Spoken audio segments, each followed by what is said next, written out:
मला चंद्रकांत पाटलांच्या मेंदूवरचे फिंगरप्रिंट बघायचेत, हा कसला उच्च तंत्र शिक्षण मंत्री राज ठाकरेंची घणाघाती टीका.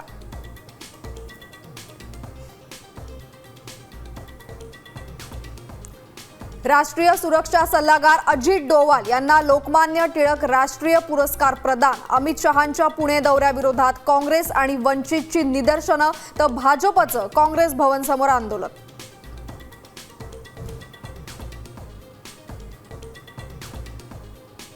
पुण्यामध्ये अमित शहा आणि सुनेत्रा पवारांमध्ये अर्धा तास चर्चा. केंद्रीय मंत्रिमंडळाचा विस्तार आणि महायुतीच्या धोरणांवर चर्चा झाल्याची माहिती.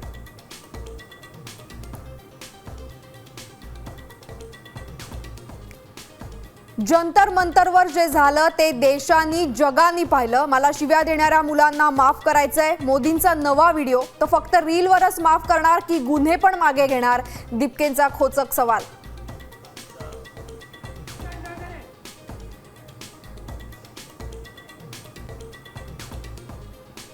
तर मला हे राजकारणीच वाटतात. बरं, कारण की काय ना, तुम्ही तुमच्या पुरतंच लिमिटेड ठेवायला बघताय. प्रत्येक जण असं दाखवायला बघतोय की आंबेडकरांचा जो वारसा आहे तो मीच पुढे नेलाय. दलित चळवळीचं आणि समाजाचं नुकसान दलित नेत्यांनीच केलं. साम टीव्हीला दिलेल्या पहिल्या मुलाखतीमध्ये अभिजित दीपकेची खंत.